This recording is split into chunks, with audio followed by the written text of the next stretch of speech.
அனைவரையும் இயேசு கிறிஸ்துவின் நாமத்தினால் ஆர்க் விக்டரி சபைக்கு அன்போடு வரவேற்கிறேன்.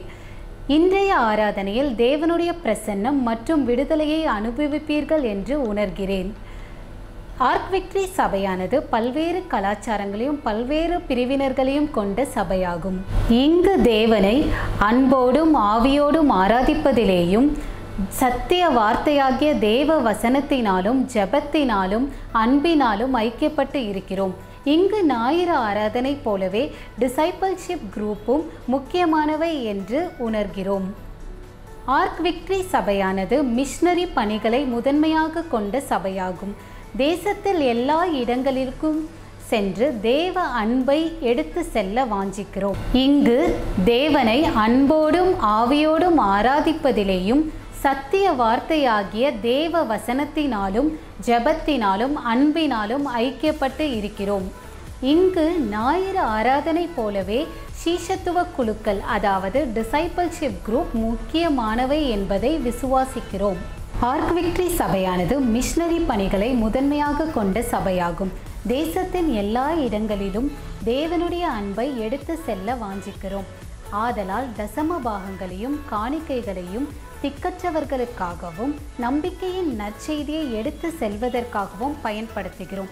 இந்த பெருந்தொற்று காலங்களில் நாங்கள் உணவு, மருந்து மற்றும் சுகாதார கருவிகளை ஏழைகளுக்கு கொடுத்து உதவுகிறோம். ஆன்லைனில் ஆராதனையை பார்த்து கொண்டிருப்பவர்கள் லைவ் சேட்டில் ஈடுபடுமாறு உங்களை ஊக்குவிக்கிறோம். நாங்கள் உங்களுக்காக ஜெபிக்க வாஞ்சிக்கிறோம். நாம் நம் முழு இருதயத்தோடு தேவனுடைய ஆராதனைக்காகவும் முழு ஆர்வத்தோடு கர்த்தருடைய வார்த்தையை நம் சபை போதகரிடமிருந்து பெற்றுக்கொள்ளவும் எதிர்பார்ப்போடு காத்திருப்போம். இப்பொழுது ஆர்க் ஆராதனை குழு நம்மை ஆராதனைக்குள் வழி நடத்துவார்கள். Praise the Lord Church. இந்த ஓய்வு நாளின் காலை வேளையில் தேவனை தொழுது கொள்வது எவ்வளோ பெரிய பாக்கியம். வேதம் சொல்லுகிறது கர்த்தரை தெய்வமாக கொண்ட ஜனம் நம்ம பாக்கியம் உள்ளவர்கள் என்று. ஆமென். இந்த நேரத்தில் கூட தேவனை நோக்கி நம்ம துதிக்கிறதுக்கு ஆராதிக்கிறதுக்கு முன்னாடி ஒரு 2 வசனத்தை வாசிக்க விரும்புகிறேன். நெகேமியா 9வது அதிகாரம் 5வது வசனம் 6வது வசனம் இவ்விதமாக சொல்லுகிறது, எந்த ஸ்துதி ஸ்தோத்திரத்துக்கும் மேலான உம்முடைய மகிமையுள்ள நாமத்துக்கு ஸ்தோத்திரம் உண்டாவதாக. நீர் ஒருவரே கர்த்தர். நீர் வானங்களையும் வானாதி வானங்களையும் அவைகளுடைய சர்வ சேனைகளையும் பூமியையும் அதிலுள்ள எல்லாவற்றையும் சமுத்திரங்களையும் அவைகளுள்ள எல்லாவற்றையும் உண்டாக்கினீர். அவைகளையெல்லாம் நீர் காப்பாற்றுகிறீர். வான சேனைகள் உம்மை பணிந்து கொள்கிறது என்று வேதம் சொல்லுகிறது. இந்த நேரத்தில் கூட இவ்வளோ பெரிய தேவன், he's a big big God. ஆனால் அவர் என்னையும் உங்களையும் தேடி வந்திருக்கிறாரு. அவருடைய மனவாட்டியாக திருச்சபையை தேடி வந்திருக்கிறாரு. அவர் நம்மளுடைய தேற்றற வலனாக இருக்கிறாரு. இந்த நாளைக்கு உற்சாகமாக தேவனை நோக்கி பார்ப்போமா? தலைகளை தாழ்த்தி தேவனை நோக்கி பார்த்து அவருக்கு நன்றி சொல்லுவோமா? அவரை ஆராதிப்போமா? இந்த நேரத்தில் அப்பா உம்மை துதிக்கிறோம், உம்மை துதிக்கிறோம், உம்முடைய நாமத்தை போற்றுகிறோம், உம்மை வாழ்த்துகிறோம் ஆண்டவரே, உமக்கு முன்பாக வணங்குகிறோம். தேற்றரவாளனே என்னை தேடி வந்தீரே, தேற்றரவாளனே என்னை தேற்றும் தெய்வமே, நீ நெருப்பாய் வருவீர், நீர் காற்றாய் வருவீர், நீர் அக்கினியாய் வருவீர், நீர் அன்பாக வருவீர், நீர் நெருப்பாய்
மகிமைப்படுவதாக என்று ஜெபிக்கிறோம் ஆண்டவரே. உங்களுடைய ராஜ்யம் வருவதாக. எங்களுடைய துதி ஆராதனையில நீங்க மகிமைப்படுங்க அப்பா. நீங்க வந்து எங்க கிட்ட பேசும்படியாக உம்மை அழைக்கிறோம். எங்களுடைய ஆராதனை உங்களுடைய சமூகத்துல பிரியமா இருப்பதாக என்று ஜெபிக்கிறோம் ஆண்டவரே. நீங்க பொறுப்பெடுத்து கொள்ளுங்க, நீங்க மகிமைப்படுங்க இயேசுவின் நாமத்தில் ஆமென். வேதம் சொல்லுது, எனக்கு ஒத்தாசை வரும் பர்வதங்களுக்கு நேராக என் கண்களை ஏறெடுக்கிறேன் என்று. வானத்தையும் பூமியும் உண்டாக்கின கர்த்தரிடத்துல இருந்து எனக்கு ஒத்தாசை வரும். ஆமென். கரங்களை தட்டி உற்சாகமாக தேவனை ஆராதிப்போம், அப்பாவை ஆராதிப்போம்.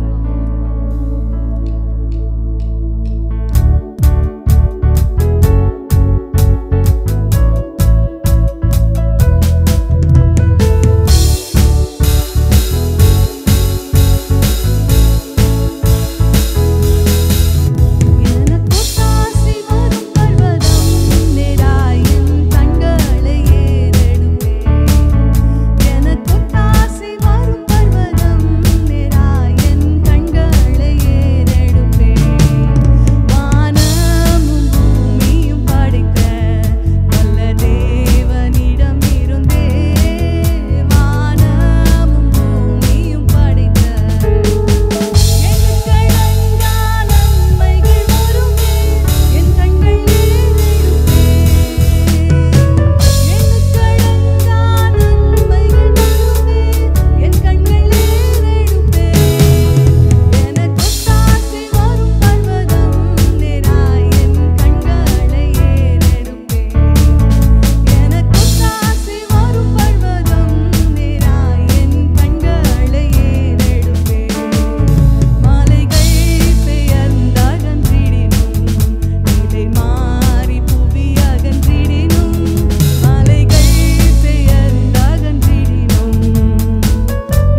தேவனே, உமக்கு ஒப்பான தேவன் ஒருவருமே இல்லையாப்பா.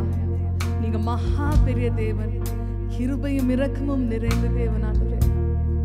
அப்பா, நீங்க எங்களை மாதிரியான ஆண்டவரே மனுஷங்களை நோக்கி பார்க்கிறீங்க, அதுக்காக உமக்கு நன்றி சொல்லுகிறோம். எங்க மேல சிந்தனை உள்ளவரா இருக்கிறீங்க, உமக்கு நன்றி சொல்லுகிறோம் ஆண்டவரே. எங்களை தேடி வரீங்க ஆண்டவரே.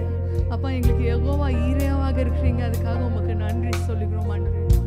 நீங்க எங்களுக்கு ஆண்டவரே பர்சனலா எங்களுடைய அப்பாவாக இருக்கிறீங்க ஆண்டவரே. எங்களை காண்கின்ற தேவனா இருக்கிறீங்க, எங்களை பார்க்குற தேவனா இருக்கிறீங்க, எங்களை பாதுகாக்கிற தேவனா இருக்கிறீங்க. அப்பா, உங்களுடைய நாமத்தை உயர்த்துகிறோம் அப்பா, உங்களுடைய நாமத்தை உயர்த்துகிறோம் ஆண்டவரே. யெகோவா ஈரே, எனக்கெல்லாம் நீரே, என் தேவையெல்லாம் சந்திப்பீர். யெகோவா ஈரே, எனக்கெல்லாம் நீரே, என் தேவையெல்லாம் சந்திப்பீர்.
எங்களுடைய வியாதியில நீங்க எங்களுக்கு சுகமா இருக்கிறீங்க, உமக்கு நன்றி சொல்லிக்கிறோம் ஆண்டவரே. எங்களுடைய கஷ்டத்தின் நேரத்துல நீங்க எங்களுக்கு துணையா இருக்கிறீங்க, அதுக்காக உமக்கு நன்றி சொல்லிக்கிறோம். வழி இல்லாத நேரத்தில் ஆண்டவரே வழியை உருவாக்கி தருகிற தேவனா இருக்கிறீங்க, அதுக்காக உமக்கு நன்றி சொல்லிக்கிறோம் ஆண்டவரே. நிம்மதியற்ற நேரத்தில் ஆண்டவரே நீங்க எங்களுக்கு சமாதானத்தை தருகிற தேவனா இருக்கிறீங்க, அதுக்காக உமக்கு நன்றி சொல்லிக்கிறோம் ஆண்டவரே.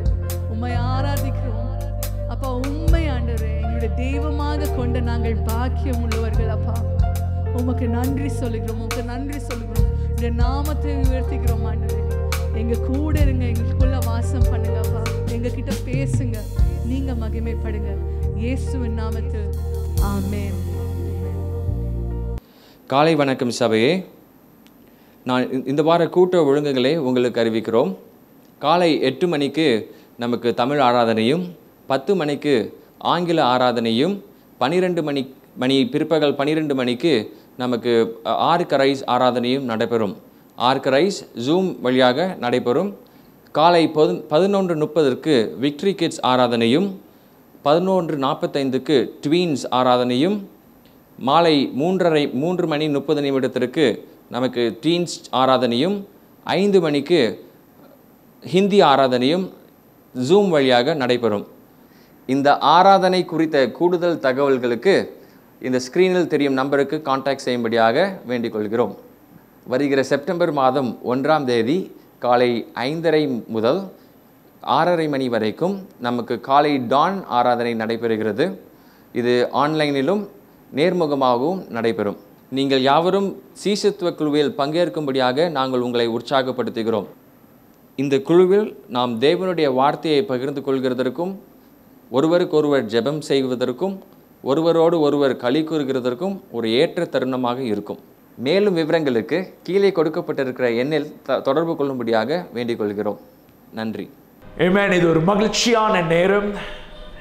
இந்த நேரத்திலையும் எங்களோடு சேர்ந்து, சபையோடு சேர்ந்து புதிதாக ஆராதிக்கின்ற ஒருவரையும் நாங்கள் இயேசுவின் நாமத்தினாலே நாங்கள் வரவேற்கின்றோம்.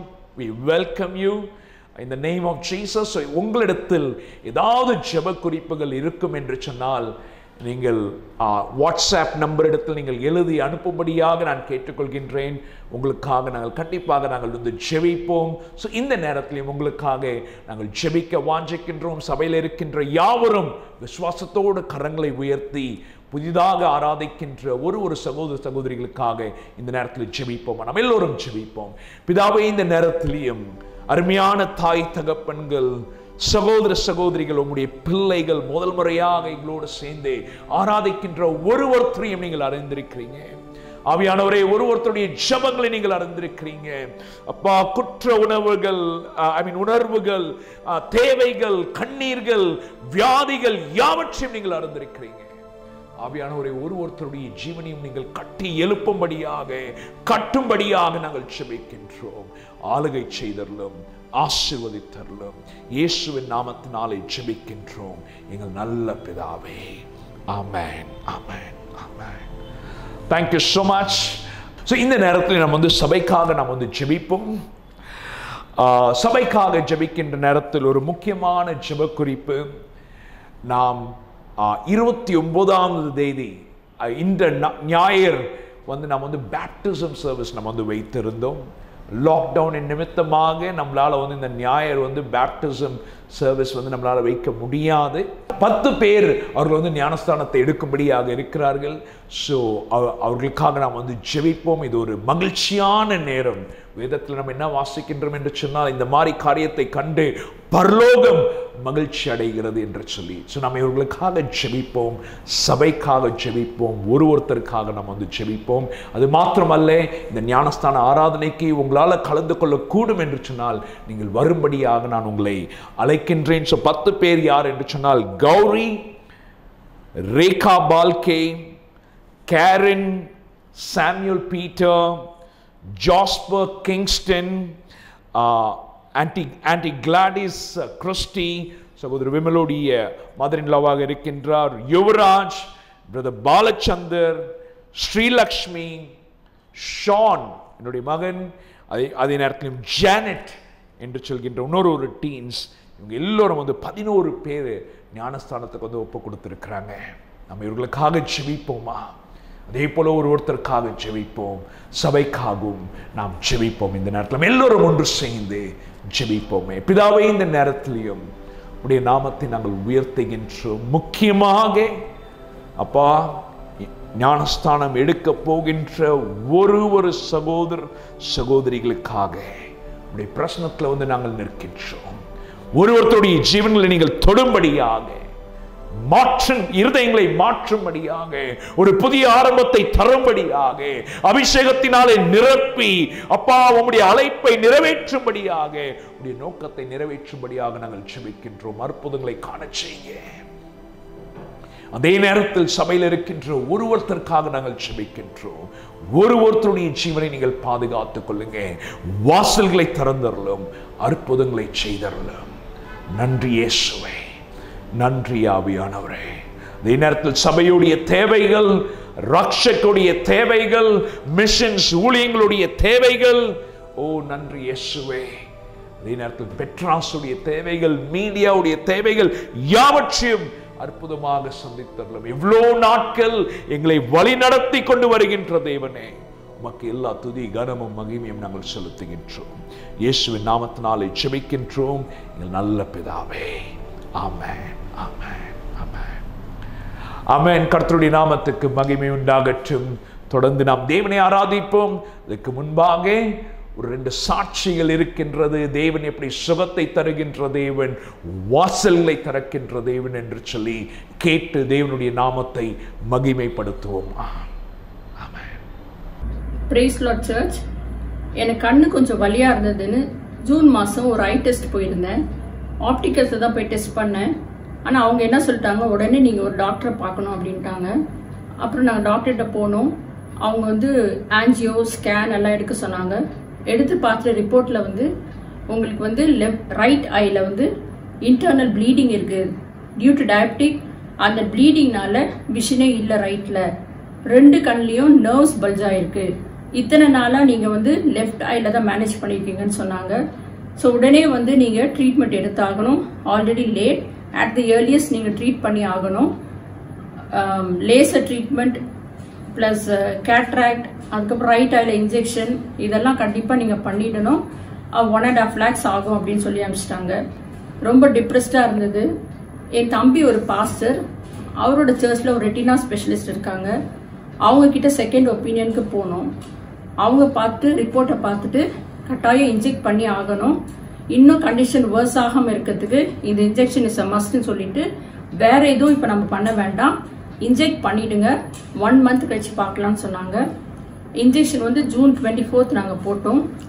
ஜூலை 5th நம்ம சர்ச்ல 21 days ஃபாஸ்டிங் ப்ரேயர் ஆரம்பிச்சது.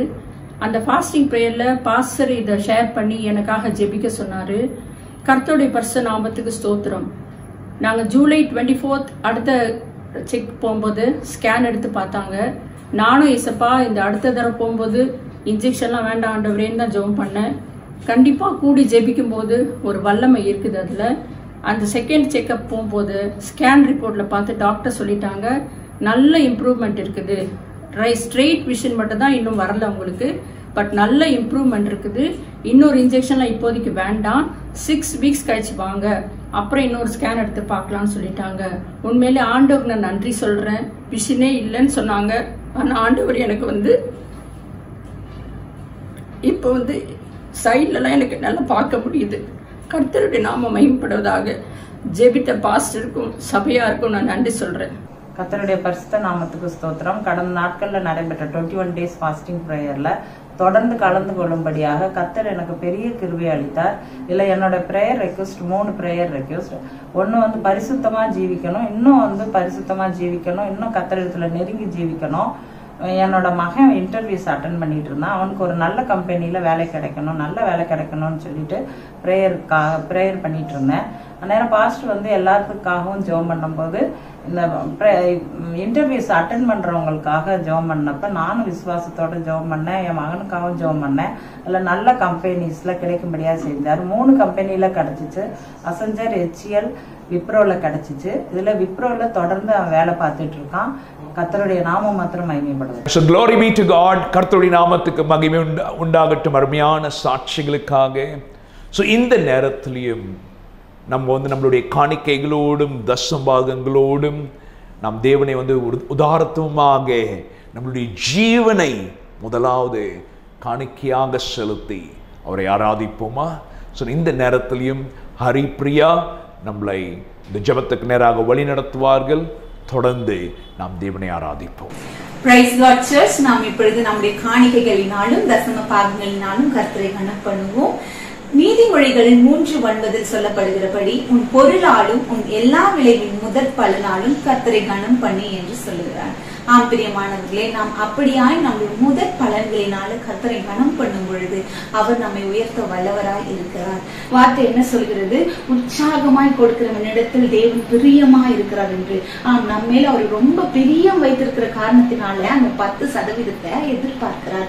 நம்ம எப்பொழுதுமே நம்ம என்ன பண்ணணும்னா, நம்ம இருதயத்தில் இருந்து அந்த கொடுக்கிற அந்த காணிக்கைகள் தசம பாகங்கள் எல்லாமே நாம் உற்சாகமாய் கொடுக்கும் பொழுது ஆண்டவர் நம்ம மேல பிரியமாய் இருக்கிறார். நம்ம ஒரு தடவை கொடுத்து பார்த்துட்டோம்னா தசம பாகங்களை காணிக்கைகளை அதை ருசிக்கும் பொழுது உண்மையாகவே அதனுடைய பலன் நம்ம நினைச்சியே பார்க்காத அளவுக்கு ஒரு ஆசீர்வாதத்தையும் அந்த ஒரு அன்பையும் தேவன் நம்ம மேல அளவில்லாம பொழிய உண்மையாகவே அவர் உண்மை உள்ளவராய் இருக்கிறார்.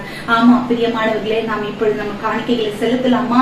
ஸ்கிரீனில் டிஸ்பிளே ஆகும் இந்த NEFT கோடுக்கு, NEFT அக்கௌண்ட்க்கு உங்களோட காணிக்கைகளை நீங்க டிரான்ஸ்பர் பண்ணலாம். அது மட்டும் அல்லாமல் QR கோடுக்கும் நீங்க உங்களோட ஆஃபரிங்ஸ் நீங்க டிரான்ஸ்பர் பண்ணலாம். இப்பொழுது நாம் ஜெபிப்போமா? எங்களை அதிகமாய் நேசித்து வழி நடத்தும் எங்கள் நல்ல தகப்பனே, அப்பா உம்மை நன்றியோடு ஸ்தோத்தரிக்கிறோம் ராஜா.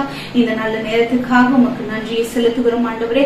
இப்பொழுதும் கர்த்தாவே எங்களுடைய காணிக்கைகளையும் தசம பாகங்களையும் உங்களுடைய கரத்துல கொண்டு வருகிறோம் ராஜா. நீர் அதை ஆசீர்வதித்து கர்த்தாவே அப்பா எங்கள் ஒவ்வொரு கரங்களையும் நீர் ஆசீர்வதிப்பீராக. நீர் சொன்ன வார்த்தையின்படி கொடுங்கள், அப்பொழுது உங்களுக்கு கொடுக்கப்படும் என்று சொல்லியிருக்கிறீர். அமுக்கி குலுக்கி சரிந்து விழும்படி நன்றாய் அளந்து உங்கள் மடியிலே போடுவார்கள் என்று நீர் சொல்லி ராஜா. அந்த வார்த்தையின்படி நீர் ஒவ்வொருவரையும் நீர் ஆசீர்வதிப்பீராக. குறைவோடு தேவைகளோடு இருக்கிற ஒவ்வொருவரையும் நீர் ஆசீர்வதிப்பீராக. என்னென்ன பினான்சியல் தேவை யார் யாருக்கெல்லாம் இருக்கிறதோ என் தகப்பன் ஆவியானவரே அந்த கதவுகள் எல்லாம் நீர் திறந்து ஆவியானவரே நீர் அதை ஆசீர்வதித்து அவர்கள் குறைவை எல்லாம் அப்பா உம்முடைய ஐஸ்வர்யத்தினாலே இயேசு கிறிஸ்துவின் மகிமையினாலே நிறைவாக்கும்படிக்கு கேட்டுக்கொள்கிறோம் ஆண்டவரே. நீர் இப்பொழுது ஆண்டவரே ஒவ்வொருவரையும் ஆசீர்வதித்து வழி நடத்துவீராக. இயேசுவின் நாமத்தினாலே வேண்டிக் கொள்கிறோம் எங்கள் ஜீவனுள்ள நல்ல பிதாவே, ஆமென்.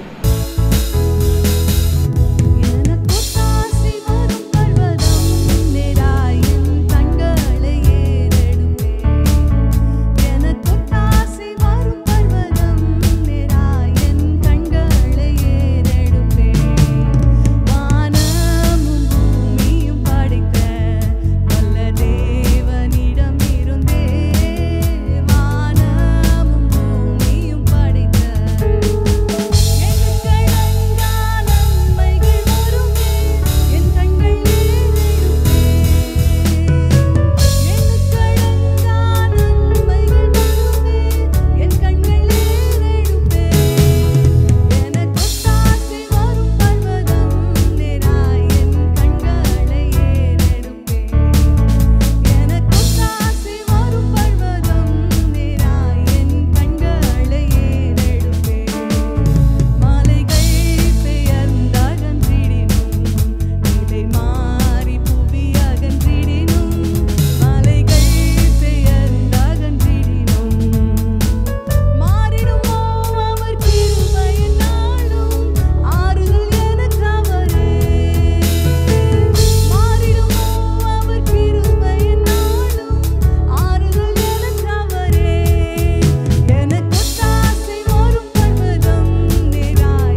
கர்த்தருடைய நாமத்திற்கு மகிமை உண்டாகட்டும். ஸோ இந்த நேரத்திலையும் நாம் தேவ வார்த்தைக்கு கடந்து செல்றதுக்கு முன்பாக நான் சபையில் இருக்கின்ற ஒருவருத்தருக்கும் நன்றி சொல்லும்படியாக நான் இருக்கின்றேன். கர்த்தர் அற்புதமாகவும் அதிசயமாகவும் எங்களை என்னையும் அஞ்சலியும் குழந்தைகளையும் பிள்ளைகளையும் அவர் பாதுகாத்து கொண்டு வருகின்றார். அதற்காக கர்த்தருடைய நாமத்தை நான் மகிமைப்படுத்துகின்றேன். கடந்த 10 நாளாக நாங்கள் ஒரு ட்ரீட்மெண்ட்குள்ளாக நாங்கள் கடந்து சென்றிருந்தோம். டாக்டர்ஸ் கொடுத்த எல்லா அட்வைஸ் என்னவாக இருந்தது என்று சொன்னால், எங்களுடைய சரீரத்தை நாங்கள் கவனமாக பாதுகாத்து கொள்ள வேண்டும். நாங்கள் we need to take care of our body. So உண்மையாக சொல்ல போனால் நானும் அஞ்சலியும் 2 பேருமே எங்களுடைய சரீரத்தை நாங்கள் அவ்வளோமாக நாங்கள் கவனமாக வைத்துக் கொள்வது கிடையாது. ஸோ சில டிசிப்ளினோடு நாங்கள் இருக்கிறது அது முக்கியமாக இருக்கின்றது. எங்களுடைய தூக்கம், எங்களுடைய உணவு, அதே போல் ஸ்ட்ரெஸ், எல்லா காரியங்களையும் நாங்கள் சரியாக நாங்கள் செய்ய வேண்டும் என்று சொல்லி டாக்டர் ஆலோசனைகள் கொடுத்திருக்கின்றார். ட்ரீட்மெண்ட் நன்றாக இருந்தது. கர்த்தர் எங்களை அற்புதமாக வழி நடத்தினார். ஒரு ஜெபத்திற்காக நான் I am very very grateful to you each and every one. So எங்களுக்காக நீங்கள் தொடர்ந்து ஜெபித்துக் கொள்ளுங்கள். இந்த சரீரம் தேவனுடைய ஆலயமாக இருக்கின்றது. இந்த ஒழுங்காக கவனித்துக் கொள்வது நம் மேலே விழுந்திருக்கின்ற இது ஒரு பொறுப்பாகவும் கடமையாகவும் இருக்கின்றது. Amen. So we really looking forward to have a healthy lifestyle, and please do pray for us and thank you for standing along. So இந்த நேரத்திலும் நாம் ஜெபிப்போமா? தேவன் நம்மளோட பேசும்படியாக நாம் எல்லோரும் ஒன்று சேர்ந்து தேவனுடைய பிரசன்னத்தில் தன்னை விற்று கொடுத்து மற்ற எந்த காரியத்திலும் ஈடுபடாமல் அடுத்த ஒரு அரை மணி நேரம் 35 நிமிடம் தேவனுடைய பிரசன்னத்தில், அப்பா நான் காத்திருப்பேன், நீர் என்னோட பேசுங்க, ஆவியானவரை என்னை உணர்த்துங்க என்று சொல்லி அவரிடத்தில் கேட்போமா? ஜெபிப்போமே. பிதாவே, இந்த நேரத்தில் நம்முடைய நாமத்தை நாங்கள் மகிமைப்படுத்துகின்றோம். எங்கள் மத்தியிலே வாசம் செய்கின்ற தேவனே, ஒரு வீடுகளிலும் வாசம் செய்கின்ற தேவனுடைய பிரசனம், உடைய ஆளுகை பிரசனம் எங்களை மேற்கொள்ளும்படியாக, இந்த நேரத்தை பொறுப்பெடுத்துக் கொள்ளும்படியாக நாங்கள் ஜெபிக்கின்றோம். நீங்களே எங்களுடைய தேவனாக இருக்கிறீங்க. ஓ, we declare your lordship even at this moment. ஆவியானவரே, எங்களோடு பேசுங்க. நீங்கள் மாத்திரம் மகிமைப்பட்டருளும். இயேசுவின் நாமத்தினாலே ஜெபிக்கின்றோம் எங்கள் நல்ல பிதாவே. ஆமென், ஆமென், ஆமென். ஹல்லேலூயா. சோ நாம் இந்த நேரத்திலும் நாம் தொடர்ந்து நான் பார்ட்னர்ஷிப் என்று சொல்கின்ற தலைப்பிலிருந்து தேவனுடைய வார்த்தையை நான் கொண்டு வருகின்றேன். ஆனால் இந்த தலைப்பிலிருந்து நாம் பல வசனங்கள், பல பகுதிகள் வேதத்திலிருந்து பல இடத்தில் நம்மளால எடுக்கக்கூடும். ஆனாலும் முக்கியமாக சீமோன் பேதுருவுடைய ஜீவனிலிருந்து ஒரே ஒரு பகுதி, லூக்கா 5வது அதிகாரத்திலிருந்து நாம் தொடர்ந்து இந்த தேவ வார்த்தையை கேட்டுக்கொண்டிருக்கின்றோம். ஸோ இன்றைக்கு நாம் முன்சென்று இந்த சீரீஸை நான் முடிக்க வேண்டும் என்று சொல்லி நான் வாஞ்சிக்கின்றேன். நான் பேதுருவை குறித்து பார்க்கின்ற நேரத்தில் அவருடைய ஜீவன் ரொம்ப ஒரு கலர்ஃபுல்லான ஒரு ஜீவனாக காணப்படுகின்றது. ஸோ இந்த இடத்துல அவங்க முழு இரவும் மீன்களை பிடிக்க வேண்டும் என்று சொல்லி முயற்சி செய்து, அதுக்கு பிறகு பிடிக்க முடியாத பட்சத்தில் கரை ஓரத்தில் அவர்கள் தன்னுடைய வலைகளை கழுவி கொண்டிருந்தாங்க, அதை சரிப்படுத்தி கொண்டிருந்தாங்க. அந்த நேரத்தில் இயேசு கிறிஸ்து வருகின்றார். அதை குறித்து நாம் கேட்டோம்.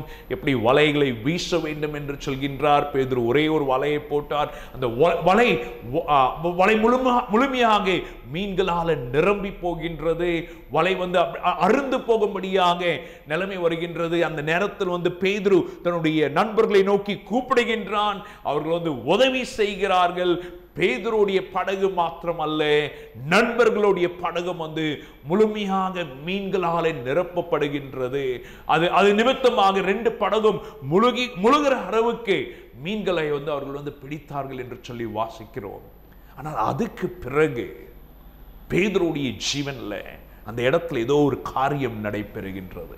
அந்த இடத்துல பேதுருடைய ஜீவன்ல ஒரு புதிய ஆரம்பம் காணப்படுகின்றது. அந்த இடத்துல பேதுருவுடைய ஜீவனை குறித்து கொஞ்சம் அறிந்து கொள்ளும்படியாக நம்ம முயற்சி செய்வோம். நம்மளுடைய ஜீவனோடு கூட கொஞ்சம் ஒப்பிட்டு பார்ப்போமா? சோ 8வது வசனத்திலிருந்து நாம் இந்த நேரத்தில் நம்ம வாசிப்போம். லூக்கா 5வது அதிகாரம் 8வது வசனத்திலிருந்து வாசிப்போம். பேதுரு அதை கண்டு இயேசுவின் பாதத்தில் விழுந்து, ஆண்டவரே, நான் பாவியான மனுஷன், நீர் என்னை விட்டு போக வேண்டும் என்றான். அவர்கள் திரளான மீன்களை பிடித்தது நிமித்தம் அவனுக்கும் அவனோடு கூட இருந்த யாவருக்கும் பிரமிப்புண்டானபடியினால் அப்படி சொன்னான். சீமோனுக்கு கூட்டாளிகளான செபதேயுவின் குமாரராகிய யாக்கோபும் யோவானும் அந்தபடியே பிரமித்தார்கள். அப்பொழுது இயேசு சீமோனை நோக்கி, பயப்படாதே, இது முதல் நீ மனுஷரை பிடிக்கிறவனாய் இருப்பாய் என்றார். அவர்கள் படகுகளை கரையிலே கொண்டு போய் நிறுத்தி எல்லாவற்றையும் விட்டு அவருக்கு பின் சென்றார்கள். எல்லாவற்றையும் விட்டு இயேசு கிறிஸ்துக்கு பின் சென்றாங்க. முதல்ல மீன்களை பிடிச்சதுக்கு அப்புறம் அவங்க வியாபாரிங்க, மீன்காரங்க, மீன்களை இவ்வளோ மீனை பிடிச்சதுக்கு அப்புறம் அவங்க இயேசுவை பார்த்து என்ன சொல்லியிருக்கணும்? பாவி எல்லாம் சொல்லியிருக்கலாம், நான் பாவி, நீங்க சொன்னதை நான் முழுமையா செய்யல, ஆனாலும் என்னுடைய படகையும் என்னுடைய நண்பர்களுடைய படகையும் நீங்கள் மீன்களால் நிரப்பி இருக்கிறீங்க, நீங்கள் தேவன் என்று சொல்லி தேவனை பார்த்து நன்றி சொல்லி இருக்கலாம். நாங்கள் இவ்வளோ மீன்களை பிடிச்சோம், பரவாயில்ல, இன்றைக்கு எங்களுடைய வியாபாரம் நல்லா இருக்கும் என்று சொல்லி நன்றியை சொல்லி இருக்கலாம். ஆனா அவன் நன்றி சொல்லல. முதல்ல அவன் ஒரு பாவி என்று சொல்லி உணர்கின்றான். பிரமிக்கப்படுகிறார்கள். அதுக்கப்புறம் இயேசு கிறிஸ்து கிட்ட ஒரு பெரிய நன்றியை சொல்லிட்டு, இயேசுவே எங்களுக்காக தொடர்ந்து ஜெபித்துக் கொள்ளுங்க, எங்களோட பேசுங்க அப்படின்னு சொல்லிட்டு இயேசுவை குறித்த பல காரியங்கள் அவர்கள் சொல்லி இருக்கலாம். ஆனாலும் கூட வேதத்தில் நாம் என்ன வாசிக்கின்றோம் என்று சொன்னால், when they were filled with abundance they left everything and followed Jesus. எல்லாவற்றையும் எல்லா மீன்களையும் அந்த இடத்துல விட்டுவிட்டு இயேசு கிறிஸ்துவை பின்தொடர்ந்து இயேசுக்கு பின்பாக அவர்கள் சென்றார்கள் என்று சொல்லி நம்ம வாசிக்கின்றோம். அற்புதத்தை பெற்றுக்கொண்டார்கள். ஆனாலும் அந்த அற்புதத்தை விற்றுவிட்டு அற்புதம் செய்கிறவரை பின்தொடரும்படியாக அந்த இடத்துல ஒரு புதிய ஆரம்பம் நடைபெறுகின்றது. இந்த இடத்துல இயேசு கிறிஸ்து என்ன செய்கிறார் என்று சொன்னால், அவருக்காக முதல் பார்ட்னர்ஸ் பீட்டர், ஜான், ஜேம்ஸ், அவருடைய இன்னர் சர்க்கிளை அவர் தேர்ந்தெடுக்கின்றார். அதுக்கு பிறகு மற்ற சீஷர்களையும் இயேசு கிறிஸ்து தேர்ந்தெடுக்கிறார். சோ இதுக்கு பிறகு பேதுருடைய ஜீவனில் மாற்றங்கள், ஒரு ரோலர் கோஸ்டர் ரைட் நம்ம பார்க்கின்றோம். என்ன நடக்கிறது என்று சொன்னால், சில இடத்துல மறுரூபம் அறையில போகின்ற நேரத்தில் இயேசு கிறிஸ்துவை நோக்கி பேதுரு அவன் என்ன சொல்லணும்னே தெரியாம சில காரியங்களை அவன் சொல்கின்றான். அதே நேரத்தில் அந்த ஒரு ஸ்டார்ம்ல, அந்த புயல்ல அவர்கள் காணப்படுகின்ற நேரத்தில் இயேசு கிறிஸ்துவிடத்தில் அவன் சேலஞ்ச் செய்கின்றான். இது நீங்க தான் என்று சொன்னால் நானும் தண்ணீர்ல நடக்க வேண்டும் என்று சொல்லி, that was one of his high points. He walked on the water. அவன் தண்ணீர் மேல அவன் நடக்கின்றான். அந்த அலைகளை பார்த்து பயப்படுகின்ற நேரத்தில் முழுகி போகும்படியாக ஆகின்றது. அந்த நேரத்தில் இயேசு கிறிஸ்து பேதுருவை திருப்பியும் தூக்கி எடுத்து இயேசு கிறிஸ்துவோடு அவன் முன் செல்கின்றான். அது மாத்திரமல்ல, இயேசு கிறிஸ்து இவர்கள் எல்லோரையும் அந்த சீஷர்களை கப்பர்நகூம் என்று சொல்கின்ற இடத்துக்கு எடுத்து செல்கின்ற நேரத்தில் சீஷர்களை நோக்கி இயேசு கிறிஸ்து கேட்கிறாரு, என்னை மற்றவங்க எல்லாம் என்னை பார்த்து என்னை யார் என்று சொல்றாங்க என்று சொல்லி.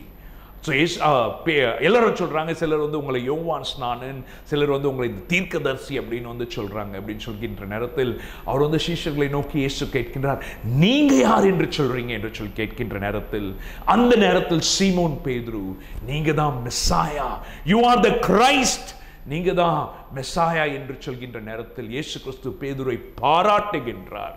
சொல்றார், மாமிசமோ ரத்தமோ உனக்கு இதை வெளிப்படுத்தவில்லை, பரலோகத்தில் இருக்கின்ற என்னுடைய தகப்பன் வெளிப்படுத்துகிறார் என்று சொல்லி உடனே பேதுரு பெருமை அடைந்திருக்கலாம். ஆனால் சில வசனங்களுக்கு பிறகு இயேசு கிறிஸ்து சீஷர்களை நோக்கி, என்னுடைய ஜீவனில் இந்த நேரத்தில் கஷ்டம் இருக்க போகின்றது, நெருக்கம் வரப்போகின்றது, நான் சிலுவையில் அறையப்பட போகின்றேன் என்று சொல்கின்ற நேரத்தில் பேதுரு அதே இயேசு கிறிஸ்துவை தனியாக கொண்டு போயிட்டு, இல்லை இதெல்லாம் உங்களுக்கெல்லாம் நடக்கக்கூடாது என்று சொல்லி இயேசு கிறிஸ்துக்கே ஆலோசனை சொல்கிறவனாக காணப்படுகின்றான்.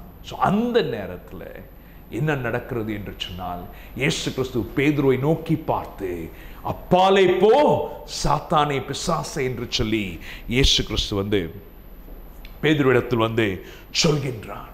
ஆமென்.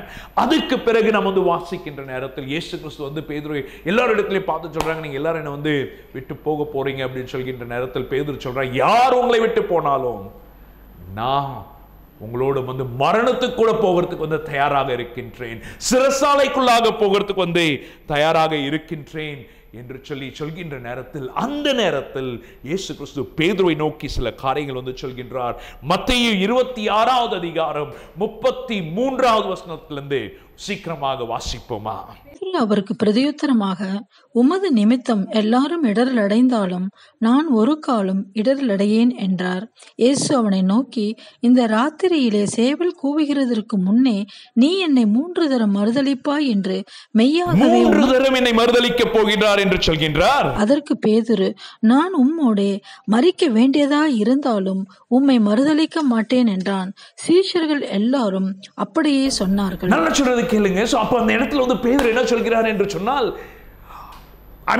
நான் மரணத்துக்கு கூட போனா கூட வந்து நான் உங்களை மறுதலிக்க மாட்டேன் என்று சொல்லி இயேசு கிறிஸ்து சொல்றாரு, இன்றைக்கு இரவு 3 முறை நீ என்ன மறுதலிக்க போகிறார் என்று சொல்லி.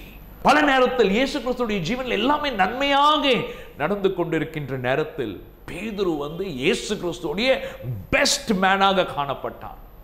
ஆனால் இயேசு கிறிஸ்து கொஞ்சம் சில கஷ்டத்தை குறித்தும் நெருக்கத்தை குறித்தும் சொல்கின்ற நேரத்தில் இவன் கொஞ்சம் வந்து ஸ்டம்பிள் ஆக ஆரம்பிக்கின்றான். அது மாத்திரமல்ல, இயேசு கிறிஸ்துவை திடீர் என்று சொல்லி அவர்கள் வந்து பிடிச்சிட்டு போய் அடிக்கின்ற நேரத்தில், இயேசு கிறிஸ்துவை தூஷணம் பண்ணுகின்ற நேரத்தில் வசனத்தில் என்ன வாசிக்கின்றோம் என்று சொன்னால், இயேசு கிறிஸ்துடைய முகத்திலே வந்து அடித்தார்கள். they slapped him, they mocked him, they spat on him. அந்த வார்த்தைகள் எல்லாம் வசனத்தில் நாம் வாசிக்கின்ற நேரத்தில், அந்த மாதிரி காரியத்துக்குள்ளாக இயேசு கிறிஸ்துடைய ஜீவன்ல அவர் கடந்து செல்கின்ற நேரத்தில் எல்லாரும் விட்டு ஓடிட்டாங்க. பேதுருவோ தூரத்துல இருந்து அவனுக்கு ஒண்ணுமே தெரியாத மாதிரி, இயேசு கிறிஸ்து யாருன்னே தெரியாத மாதிரி தூரத்துல இருந்து பல காரியங்களை வந்து அவன் பார்த்து கொண்டிருக்கின்றான். இயேசு கிறிஸ்துடைய அற்புதங்களை அதிசயங்களை அனுபவித்தவனாக காணப்பட்டாலும், அது மத்தியிலே நடந்து கொள்றவனாக காணப்பட்டாலும், இயேசு கிறிஸ்து தூஷிக்கப்படுகின்ற நேரத்தில் அவனுக்குள்ளே கேள்வி வருகின்றது, இவர்தான் தேவனா? இவரோட வந்து நான் பார்ட்னர்ஷிப்ல இருந்தா இந்த மாதிரி நேரத்துல என்னுடைய ஜீவன் அழிந்து விடுமோ என்று சொல்லி அவன் யோசிக்க ஆரம்பிக்கின்றான். பல நேரத்தில் இந்த உலகத்திலையும் இப்படிதான் இந்த உலகம் காணப்படுகின்றது. உங்களுடைய ஜீவனில் எல்லாம் நன்மையாக நடந்து கொண்டிருக்கின்ற நேரத்தில் அநேக நண்பர்கள் வருவாங்க, அநேக பேர் வந்து உங்களோட வந்து சேர்ந்து கொள்வாங்க. ஆனா கஷ்டமோ நெருக்கமோ கண்ணீரோ துன்பமோ பொல்லாப்போ உங்களுடைய ஜீவன்ல நெருக்கி கொண்டிருக்கின்ற நேரத்தில், அந்த நேரத்துல தானே உண்மையாக உங்களை நேசிக்கிறவர்கள் யார், உண்மையாக உங்களோட இருக்கிறவர்கள் யார் என்று சொல்லி உங்களாலும் என்னாலையும் அறிந்து கொள்ளக்கூடும், புரிந்து கொள்ளக்கூடும். இன்னைக்கு கண்ணீர் மத்தியிலே கடந்து சென்று கொண்டிருக்கிறீர்களா? நெருக்கத்தின் மத்தியிலே கடந்து சென்று கொண்டிருக்கிறீர்களா? பலவிதமான போராட்டத்தின் மத்தியிலே கடந்து சென்று கொண்டிருக்கிறீங்களா? Please know that this is just a passing passage. இது ஒரு வழியாக தான் இருக்கின்றது, இது உங்களுடைய முடிவாக அல்ல. ஆனாலும் கூட பல நேரத்தில் தேவன் நம்மளை அனுமதிக்கின்றார் இந்த மாதிரி காரியத்துக்குள்ளாக கடந்து செல்லும்படியாக. உண்மையாக பார்ட்னர்ஷிப் என்னவாக இருக்கின்றது என்று சொன்னால், ஒரு பார்ட்னர்ஷிப், ஒரு டிவைன் பார்ட்னர்ஷிப் ரிலேஷன்ஷிப்லயும் வந்து சில விலைகளை நாம் செலுத்ததான் ஆக வேண்டும். there is a cost attached, there is a purpose attached. பேதுருடைய ஜீவன் எப்படி காணப்பட்டது என்று சொன்னால், அவனுக்கு அந்த காஸ்ட் அவனுக்கு வந்து தெரியல. அவருடைய முழுமையான பர்பஸ் வந்து அவன் அந்த நேரத்தில் வந்து புரியாமல் காணப்பட்டான். நம்மளுடைய ஜீவன்லையும் பல நேரத்தில் கஷ்டத்தின் மத்தியிலையும் நெருக்கத்தின் மத்தியிலையும் கடந்து சென்று கொண்டிருக்கின்ற நேரத்தில் நான் உங்களை உற்சாகப்படுத்த விரும்புகின்றேன். பலவானாக இருங்க. சின்ன சின்ன காரியத்துக்கு வந்து ஸ்டம்பிள் ஆயிடாதீங்க. கொஞ்சம் கஷ்டம் கொஞ்சம் நெருக்கம் வந்ததுக்கு அப்புறம் உடனடியாக உங்களுடைய தீர்மானங்களை மாற்றிக்கொள்ளாதீங்க. நாம் தேவனை பிடித்திருக்கின்றோம் என்று சொன்னால், அழைத்தவர் உண்மை உள்ளவர், வாக்கு கொடுத்தவர் மாறாதவர். அதை நிறைவேற்றுகிறவராக காணப்படுகின்றார். இந்த நேரத்தில் வந்து இயேசு கிறிஸ்து வந்து துன்பப்படுத்துறாங்க, கஷ்டப்படுத்துறாங்க, நெருக்கப்படுத்துறாங்க. அந்த மாதிரி நேரத்தில் வந்து பேதுரு வந்து தூரத்துலேருந்து கூட்டத்திலேருந்து ஒருவனாக அவன் வந்து பார்த்துட்டு இருக்கிறான். அந்த நேரத்தில் ஒரு சம்பவம் நடைபெறுகின்றது. நம்ம இந்த வசனங்களை நம்ம வந்து வாசிப்போமா? யோவான் 18வது அதிகாரம் 17-18வது வசனத்தை வாசிப்போம். அப்பொழுது வாசல் காக்கிற வேலைக்காரி பேதுருவை நோக்கி, நீயும் அந்த மனுஷனுடைய சீஷரில் ஒருவன் அல்லவா என்றாள். நீ இயேசுவுடைய சீஷர் என்று சொல்லி ஒரு வேலைக்காரி ஸ்திரீ வந்து கண்டுபிடிக்கிறாங்க. வாசிப்போம். அவன் நான் அல்ல என்றான். குளிர் காலமானபடியினாலே ஊழியக்காரரும் சேவகரும் கரி நெருப்பை உண்டாக்கி அந்த இடத்துல நின்று கொண்டு குளிர் காய்ந்து கொண்டிருந்தார்கள். அவர்களுடனே கூட பேதுருவும் நின்று குளிர் காய்ந்து கொண்டிருந்தான். பேதுருவும் அந்த கரி நெருப்புக்கு பக்கத்துல நின்று கொண்டு குளிர் காய்ந்து கொண்டிருக்கின்ற நேரத்தில் ஒரு வேலைக்கார ஸ்திரீ பேதுருவை நோக்கி பார்த்து சொல்றாங்க, நீயும் இயேசு கிறிஸ்துவோடைய சீஷன்தான் என்று சொல்லி முதல்ல அவன் மறுதலிக்கின்றான், திருப்பிய மறுதலிக்கின்றான். அவன் வந்து இயேசு கிறிஸ்து வந்து இவன் சபிக்க ஆரம்பித்துட்டான் என்று சொல்லி கூட வேத வசனம் சொல்கின்றது.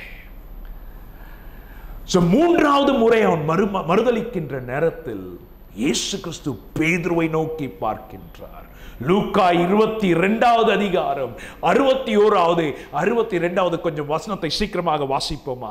அப்பொழுது கர்த்தர் திரும்பி பேதுருவை நோக்கி பார்த்தார்.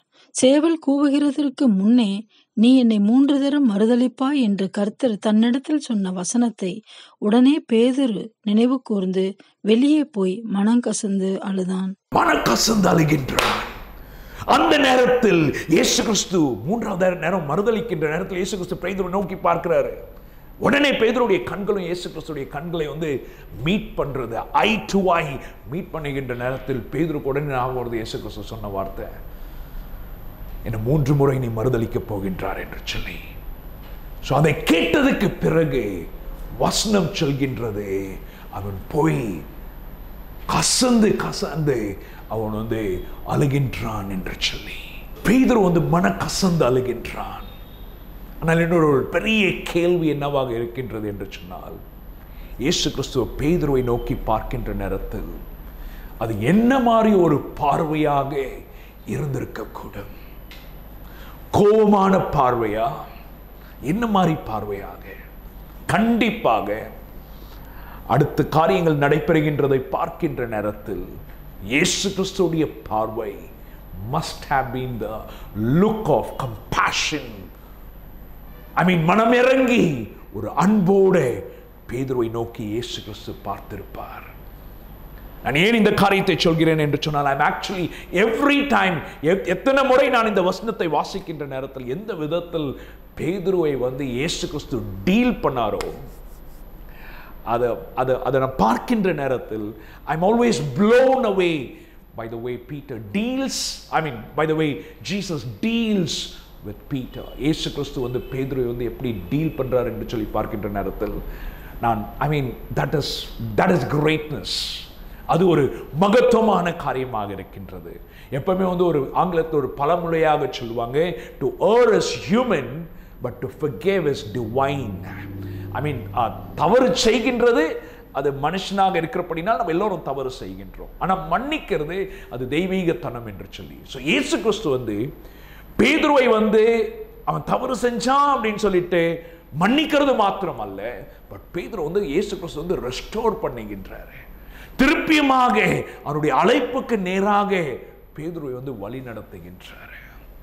பல நேரத்தில் நாம் வளர்ந்து கொண்டிருக்கின்ற நேரத்தில் சில நேரத்தில் சில காரியங்கள் நம்மளால் வந்து புரிந்து கொள்ள முடியாது. நான் வந்து ஒரு காரியத்தை குறித்து என்னுடைய பாஸ்டர் இடத்தில், என்னுடைய தலைமை போதகரிடத்தில் வந்து நான் வந்து பேசிக்கொண்டிருக்கும் போது சிலரை குறித்து, இன்னொரு நகரத்தில் இருக்கின்ற ஒரு நபரை குறித்து நான் வந்து பேசிக்கொண்டிருக்கின்ற நேரத்தில் நான் சொன்னேன், பாஸ்டர் ஓகே நம்ம என்ன சொல்கிறீங்க, பார்க்கலாமா, பேசலாமா, அந்த மாதிரி காரியங்கள் சொல்கிற நேரத்தில் அவர் சொன்னார், இல்லை ஜெய் இன்னும் அந்த டைம் வரல, கொஞ்சம் நம்ம காத்திருப்போம், பேராஷூட் வந்து இப்போ பறந்துட்டு இருக்கு, கொஞ்சம் அந்த பேராஷூட்லேருந்து எல்லாம் காற்று போனதுக்கப்புறம் அந்த பேராஷூட் கீழே இறங்கி வரும், அந்த நிலைமை வரும்னு சொல்லிட்டு நான் காத்துட்டு இருக்கிறேன்.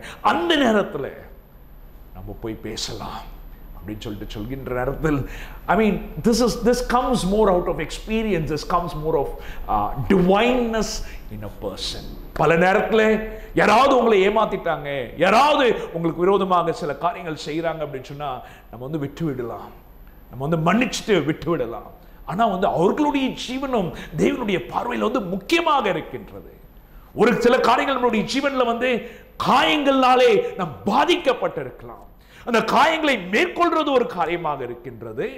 ஆனாலும் கூட காயப்பட்டவர்களையும் அவர்களுக்காக ஜெபித்து அவர்களுடைய ஜீவன் கிறிஸ்துவுக்குள்ளாக சரிப்பட வேண்டும் என்று சொல்லி வாஞ்சிக்கிறது, அது ஒரு தெய்வீக தனமாக காணப்படுகின்றது. அந்த மாதிரி ஒரு கிறிஸ்துவர்களாக நாம் மாற வேண்டும் என்று சொல்லி நாம் ஜெபிப்போமா? நம்மளுடைய ஜீவன்ல இருக்கின்ற காயங்கள் வந்து வெளியில வர்றது மாத்திரமல்ல, ஆனாலும் நம்மளை காயப்பட்டவர்களுடைய ஜீவனும் கிறிஸ்துவுக்கு நேராக திரும்ப வேண்டும். அவர்களுடைய ஜீவன் வந்து அவர்களை தேவன் வந்து ரெஸ்டோர் செய்ய வேண்டும் என்று சொல்லி வாஞ்சிக்க கூடுமா? தேவன் நம்ம இடத்திலிருந்து அந்த மாதிரி ஒரு ரீகன்சிலேஷன், அந்த மாதிரி ஒரு ஊழியத்தை கண்டிப்பாக எதிர்பார்க்கிறார் என்று சொல்லி நான் வந்து விசுவாசிக்கின்றேன். இந்த இடத்துல இயேசு கிறிஸ்துடைய நிலைமை வந்து வேற மாதிரி இருக்கின்றது. ஐ மீன், இயேசு கிறிஸ்து பேதுருவை குறித்து வேற மாதிரி யோசிக்கின்றாரு. ஆனா பேதுருவோ இயேசு கிறிஸ்துவை குறித்தோ ஊழியத்தை குறித்தோ அவன் வேற மாதிரி யோசிக்கின்றான். ஏன் என்று சொன்னால் அவனிடத்தில் வெளிப்பாடு கிடையாது. சோ அவன் என்ன நினைக்கிறான், இயேசு கிறிஸ்து அவ்வளவுதான், அவருடைய ஜீவன் முடிஞ்சு போயிடுச்சு, நான் இவரோடைய பார்ட்னர்ஷிப்ல இருந்தேன் அப்படின்னு சொன்னா அவ்வளவுதான், எனக்கு நானும் அம்போ என்று சொல்லிட்டு அவன் நினைச்சு கொண்டிருக்கலாம். ஸோ நம்ம வந்து யோவான் 21வது அதிகாரத்தில் என்ன வாசிக்கின்றோம் என்று சொன்னால் ஃபேமஸான ஒரு ஸ்டேட்மெண்ட் அவன் வந்து சொல்கின்றான். தன்னுடைய சீஷர்களை, தன்னுடைய நண்பர்களை நோக்கி பார்த்து சொல்றான், ஐ எம் கோயிங் ஃபிஷிங். நம்ம வந்து அந்த வசனத்தை மட்டும் வாசிப்போமா? யோவான் 21வது அதிகாரம் 3வது வசனத்தை வாசிப்போமா? சீமோன் பேதுரு மற்றவர்களை நோக்கி மீன் பிடிக்க போகிறேன் என்றான். நான் மீன் பிடிக்க போகிறேன் என்று சொல்கின்றான். தொடர்ந்து வாசிப்போம். அதற்கு அவர்கள், நாங்களும் உம்முடனே கூட வருகிறோம். அதற்கு அவர்கள், நாங்களும் உன்னோட கூட வருகின்றோம் என்று சொன்னார்கள். அவர்கள் புறப்பட்டு போய் உடனே படவேறினார்கள். அந்த ராத்திரியிலே அவர்கள் ஒன்றும் பிடிக்கவில்லை. நல்லா சொல்றது கேளுங்க. பல நேரத்தில் நாம் கீழே விழுகின்ற நேரம், முக்கியமாக நாம் சில லீடர்ஷிப்ல இருக்கின்ற நேரத்தில், இயேசு கிறிஸ்துக்காக சில காரியங்களை எழும்பி செய்து கொண்டிருக்கின்ற நேரத்தில் நாம் கீழே விழும் போது நாம் எப்படி காணப்படுகின்றோம் என்று சொன்னால், நம்ம மாத்திரம் கீழே விழுறது கிடையாது. சில நேரத்தில் நாம் தவறான தீர்மானங்கள் எடுக்கின்ற நேரத்தில் நம்மளுடைய ஜீவன் மாத்திரம் பாதிக்கப்படுகின்றது கிடையாது. நாம் என்ன செய்கின்றோம் என்று சொன்னால், நம்மளோட ஒரு கூட்டத்தை கூட எடுத்து செல்லக்கூடும். நல்லா சொல்றது கேளுங்க. பேதுரு சொல்றான், நான் மீன் பிடிக்க போகிறேன் அப்படின்னு சொல்லிட்டு, மற்ற சீஷர்களும் பேதுரு இடத்தில் சொல்றாங்க. ஆல்மோஸ்ட் 7 பேர் ஆக்சுவலா பேதுரு இடத்தில் சொல்றாங்க, நாங்களும் வந்து உன்னோட வரோம் என்று சொல்லிட்டு. ஸோ அவங்க வந்து மீன் பிடிக்க போறாங்க. போற நேரத்தில் வந்து அவங்க இரவு முழுவதும் வந்து அவங்க வலையை வீசிட்டு படகுல வந்து காத்துட்டு இருக்கிறாங்க. ஒரு மீன் கூட பிடிக்கல. இது ஏதாவது ஞாபகம் வருதா நம்மளுக்கு? லூக்கா 5வது அதிகாரத்திலையும் இதே மாதிரி ஒரு காரியம் தானே நடைபெற்றது. ஆனால் நான் வந்து சொன்னதை போல, the way Jesus deals is so powerful, it's so excellent. தேவன் அருமையாக இயேசு கிறிஸ்து ரொம்ப எக்ஸலண்டாக பேதுருவோடையும் மற்ற சீஷர்களோடையும் வந்து இந்த இடத்துல வந்து டீல் பண்றதை வந்து நம்ம வந்து பார்க்கின்றோம். ஆனா இதுக்கு முன்பாகவே வந்து இயேசு கிறிஸ்து வந்து பேதுரு இடத்துல வந்து ஒரு காரியத்தை வந்து சொல்றாரு. நல்லா சொல்றது கேளுங்க. லூக்கா 22வது அதிகாரம் 32வது வசனத்துல வந்து பேதுருவை நோக்கி பார்த்து இயேசு கிறிஸ்து ஒரு காரியத்தை வந்து சொல்றாரு. இதெல்லாம் நடைபெறதுக்கு முன்பாக ஒரு காரியத்தை சொல்றாரு. வாசிப்போமா? நானும் உன் விசுவாசம் ஒளிந்து போகாதபடிக்கு உனக்காக வேண்டிக் கொண்டேன். நல்லா சொல்றது கேளு பேதுருவே. பேதுரு, நீ கீழே விழ போற, நீ தவறு செய்ய போகிற, நீ ஃபெயில் ஆக போற. ஆனாலும் கூட உன்னுடைய விசுவாசம் கீழே விழாதபடிக்கு, உன்னுடைய விசுவாசம் வந்து பாதிக்கப்படாதபடிக்கு நான் உனக்காக நான் ஜெபித்திருக்கின்றேன். Amen. You will fail, but I prayed for you that your faith shall not fail. உன்னுடைய விசுவாசம் ஒளிந்து போகக்கூடாது. அதுக்கப்புறம் இயேசு கிறிஸ்து சொல்றாரு, நீ திரும்பி வரும்போது when you return back, strengthen your brethren, உன்னுடைய சகோதரர்களையும் நீ பலப்படுத்து என்று சொல்லி சொல்றார். ஸோ இந்த இடத்துல வந்து யோவான் 21வது அதிகாரத்தில் வந்து பேதுருவும் சீஷர்களும் வந்து சில சீஷர்களும் மீன்கார அந்த சீஷர்களும் வந்து எல்லாரும் வந்து நினைச்சாங்க அவ்வளவுதான், இயேசு கிறிஸ்துடைய லைஃப் வந்து முடிஞ்சிருச்சு, நம்மளுக்கு வேற வழி இல்லை, நம்ம திருப்பியும் வந்து மீன்களை தான் பிடிக்கணும் அப்படின்னு சொல்லிட்டு. நல்லா சொல்றது கேளுங்க, ஆனால் இயேசு கிறிஸ்துடைய ஜீவன் அங்க முடியல. கல்லறையாலே இயேசு கிறிஸ்துவை நிப்பாட்ட முடியல. ரோமர் சிப்பாய்களாலே இயேசு கிறிஸ்துவை வந்து கண்ட்ரோல் பண்ண முடியல. ஹல்லேலூயா. சிலுவையோ இயேசு கிறிஸ்துடைய முடிவை கொண்டு வரல. இயேசு கிறிஸ்து சொன்னதை போல 3வது நாள் அவர் உயிரோடு எழும்பினார்.